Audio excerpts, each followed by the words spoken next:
नमस्कार।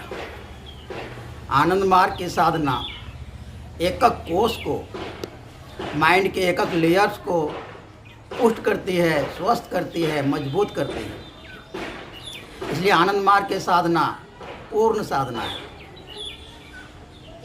श्री श्री आनंद मूर्ति जी आनंद सूत्रम में कहते हैं, पंचकोशात्मिका जैवी सत्ता, अर्थात मनुष्य मन के 5 कोष हैं। उसमें काममय कोष, मनोमय कोष, अतिमानस कोष, विज्ञानमय कोष, हिरण्यमय कोष, और यदि शरीर को भी जोड़ देंगे तो 6 कोष हो जाते हैं, अन्नमय कोष। तो आनंद मार्ग में इन सभी के लिए साधना है। सभी कोष को अलग अलग तरीके से ठीक करने के लिए अलग अलग प्रकार की साधना है, विभिन्न प्रकार की, विशेष प्रकार की साधना है। इसलिए आनंद मार्ग की साधना एक बेजोड़ साधना है, पूर्ण साधना है। तो अन्नमय कोष जो हम लोगों का शरीर है, इसको ठीक रखने के लिए, स्वस्थ रखने के लिए, सात्विक रखने के लिए क्या विधि है आनंद मार्ग में? तो इस अन्नमय कोष को ठीक रखने के लिए बाबा इतना सात्विक भोजन के बारे में जोर देते हैं कि आनंद मार्गी लोग इस प्रकार से सात्विक भोजन करते हैं कि उनको बगल में लहसुन प्याज का छवक यदि लग जाए तो वहाँ पर उनको बर्दाश्त नहीं होती है। कहीं पर मीट मछली बनता है तो उसकी गंध बर्दाश्त नहीं होती है, वहाँ से वो भाग जाते हैं। कहीं पर कोई सिगरेट वगैरह पीते हैं तो वहाँ भी उनको वो गंध बर्दाश्त नहीं होती, वहाँ से भाग जाते हैं। तो इस प्रकार का उनका शरीर एकदम पूर्ण रूप से सेंटिएंट हो जाता है, पूर्ण रूप से सात्विक हो जाता है। और सात्विक ही नहीं, आसन के माध्यम से, तांडव के माध्यम से, कौशिकी के माध्यम से, उपवास के माध्यम से और जीवनचर्या, दिनचर्या के माध्यम से इस प्रकार का उनका शरीर स्वस्थ हो जाता है, निरोग हो जाता है कि इसी शरीर को आधार मान करके अपना आध्यात्म की जो यात्रा है वो शुरू करता है और इस जीवन में पुरुषार्थ करता है सभी क्षेत्रों में। तो इसलिए अन्नमय कोष को ठीक रखने के लिए आनंद मार्ग में संपूर्ण विधि है, व्यवस्था है। दूसरा काममय कोष। काममय कोष क्या है?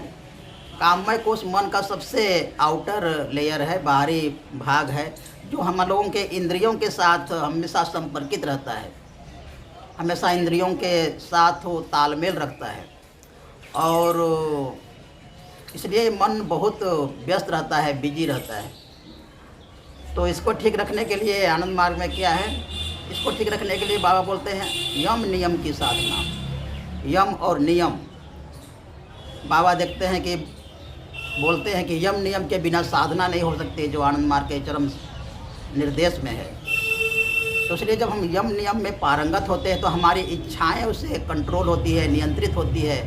हमारा व्यवहार स्वार्थपूर्ण नहीं होती है, हमारी इच्छाएं जो है स्वार्थपरक नहीं होती है, स्वार्थपूर्ण नहीं होती है। हमारी जो इच्छाएं हैं कल्याण के लिए होती है, लोगों के भले के लिए होती है। तो इस प्रकार से जो यम नियम का पालन करने से क्या होती है? हमारी इच्छाएं नियंत्रित होती है और हमारा जो काममय कोष है वो बिल्कुल ठीक हो जाता है, सुंदर हो जाता है, स्वस्थ हो जाता है। और फिर हम लोग काममय कोष से ऊपर बढ़ते हैं तो मनोमय कोष।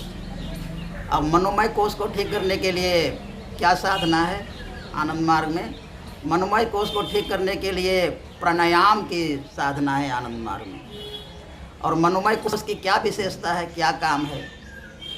मनोमय कोष में मनन और स्मरण, ये 2 चीज़ें मनोमय कोष का काम है। तो स्मरण, जिसकी स्मरण शक्ति कम है, याददाश्त कम है, तो यदि प्राणायाम करेंगे तो ये बढ़ जाती है। और मनन शक्ति जो मनुष्य का बहुत बड़ा गुण है, किसी भी काम को करने के लिए, हमको सत्य तक पहुंचने के लिए हमको मनन करना पड़ता है, चिंतन करना पड़ता है। और अभी इस मनन की कमी के कारण, चिंतन की कमी के कारण आदमी अंधविश्वास में, अंधश्रद्धा में डूबते जा रहा है। तो इसलिए जो मनोमय कोश, जो मनन और स्मरण, ये दो चीज़ें, दो काम इसका है। ये कैसे ठीक होता है? प्राणायाम से। तो आनंद मार्ग के प्राणायाम हम लोग जानते हैं कि जो बाहर का जो प्राणायाम है, सिंपल सांस लेना, जो ब्रीदिंग एक्सरसाइज जैसा नहीं है। आनंद मार्ग का प्राणायाम समय के अनुसार से अलग अलग चक्रों में हम लोग करते हैं। जो लोग प्राणायाम की साधना लिए हैं वो लोग जानते हैं। और हम लोग के प्राणायाम सबीज प्राणायाम है, उसे मंत्र के व्यवहार के साथ, भाव के साथ, आइडिएशन के साथ हम लोग प्राणायाम करते हैं। तो जो मनोमय कोश है और उसका स्मरण और मनन, ये दो काम है, तो ये बहुत पुष्ट हो जाता है, बहुत स्वस्थ हो जाता है। इसलिए आनंद मार्ग के साधक लोगों को हम लोग देखते हैं कि वो लोग बिल्कुल अंधविश्वास, उनको तुरंत ही पता लग जाती है कौन चीज़ें विवेक संगत है और कौन सा चीज़ें फालतू की है, मन गढ़ंत है, अंधविश्वास है, अंधश्रद्धा है। वो सब चीज़ें तुरंत ही एक साधक को, आनंद मार्ग के साधक को मालूम चल जाती है। वो मनन और चिंतन से इस बात को पता कर लेते हैं। और ऊपर की जो कोश है वो है अतिमानस कोश। अतिमानस कोश एक कारण मन का जो सबसे शुरुआती लेयर है, और इसी कोश में मनुष्य के सारे संस्कार रहते हैं। तो अतिमानस कोश कैसे ठीक होता है? अतिमानस कोश को ठीक करने के लिए क्या है? प्रत्याहार की साधना। तो प्रत्याहार की साधना के लिए आनंद मार्ग में क्या है? आनंद मार्ग की साधना में गुरु पूजा जो हम लोग करते हैं, ये हम लोगों की प्रत्याहार की साधना है। और जो हम लोग शुद्धि और सेकेंड लेसन का जो व्यवहार करते हैं, वर्णार्थ ध्यान जो करते हैं, ये भी प्रत्याहार की साधना है। तो इस प्रकार की साधना, प्रत्याहार की साधना करने से बार बार अपने मन को संसार से विथड्रॉ करके फिर इसको परम पुरुष के में अर्पण कर देने का जो विधि है, उसी को हम प्रत्याहार साधना करते हैं। तो इससे हमारा अतिमानस कोश, जो कि बहुत ही महत्वपूर्ण कोश है मनुष्य मन का, तो ये ठीक हो जाने से बहुत सारी चीज़ें ठीक हो जाती है। और मनुष्य को, उस कोश का ठीक हो जाने से मनुष्य को बहुत सारे क्वेश्चंस का आंसर, सही आंसर मिलना शुरू हो जाता है। क्योंकि ये सब कॉन्शस माइंड है और उसी में सब कुछ है, और उसी में बहुत सारे आंसर, बहुत सारे प्रश्नों के उत्तर है। अपने आप ही मनुष्य को जिज्ञासा करने से वहीं से आंसर मिल जाती है, उत्तर मिल जाता है। तो अतिमानस कोश भी पुष्ट होता है आनंद मार्ग की प्रत्याहार की साधना से। और इसके बाद आती है विज्ञानमय कोश। और विज्ञानमय कोश का क्या काम है? विवेक और वैराग, ये दो काम है विज्ञानमय कोश का।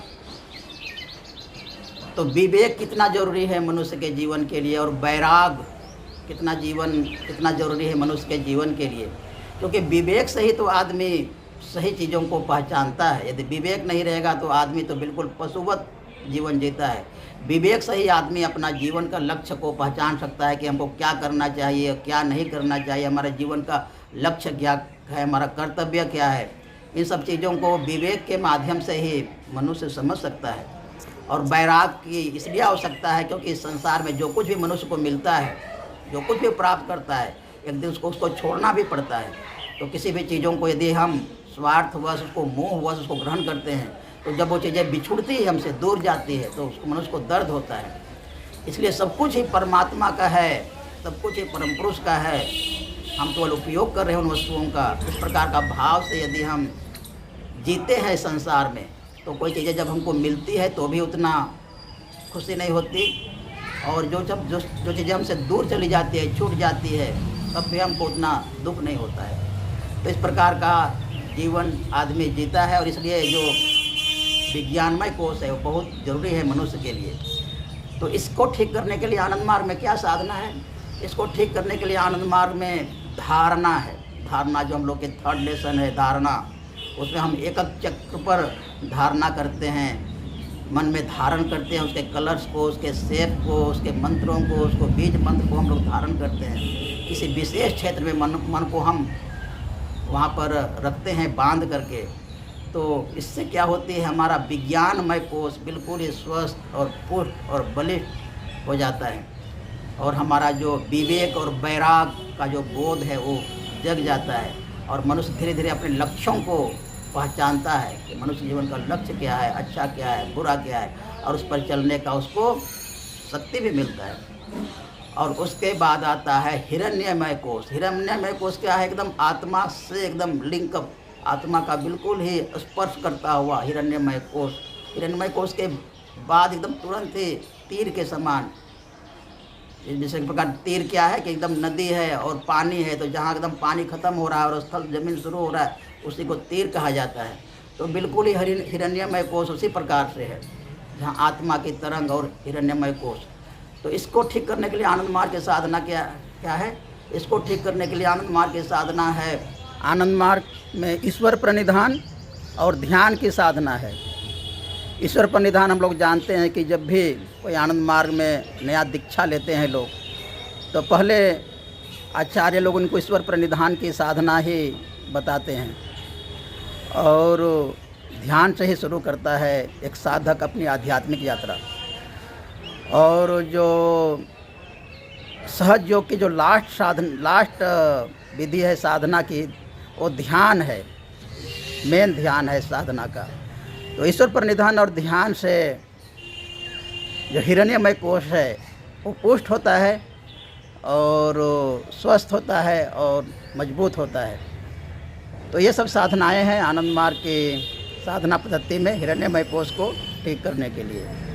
और जब हिरण्यमय कोश पुष्ट होता है तो मनुष्य को परम शांति और परम आनंद, उसके स्वास्तित्व से ही, अपने अस्तित्व से ही आनंद का स्फुरन होता है, और वो जीवन में मस्त अनुभव करता है। उसको लगता है कि जीवन मेरा सफल हो गया, पूर्ण संतुष्टि का भाव उसको उत्पन्न होता है। तो इसलिए आनंद मार्ग की साधना एक पूर्ण साधना है, और हर एक कोष को ठीक करने के लिए, एक एक कोष को ठीक करने के लिए साधना है, और व्यवस्थित साधना है, और बहुत जोर दे करके जो आनंद मार्गी साधक है इस साधना को करते हैं।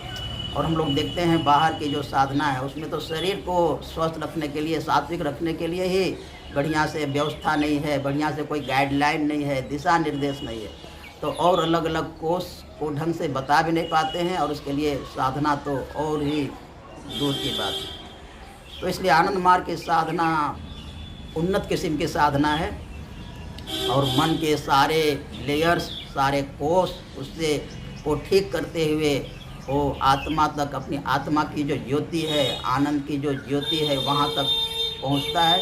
और वही मनुष्य का लक्ष्य है। जो बाहरी सुख को पाने के लिए मनुष्य कितना दौड़ता है, कितना परिश्रम करता है, कितना भाग दौड़ करता है, जीवन भर परेशान रहता है, लेकिन वो उसको कभी मिलता नहीं, कभी पूरा नहीं होता है। तो इसीलिए आदमी को तो जो संसार में आया है उसके एक भौतिक शरीर है तो वो भी चाहिए, लेकिन सारा एनर्जी उधर ही लगा देने से उसका जीवन तो बेकार हो जाता है।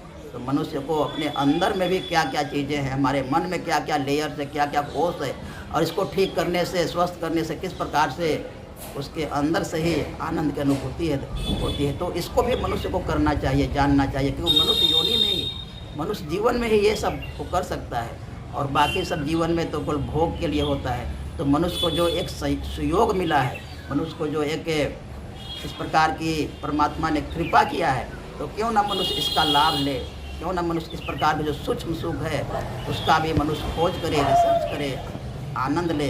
और यही मनुष्य का जीवन का मुख्य लक्ष्य है कि आदमी अपने को पूर्ण विकसित करे। जिस प्रकार एक कमल का फूल जब खिलता है तो कितना सुंदर दिखता है, कितने आकर्षित करता है लोगों को, और उसमें कितना खुशबू आती है।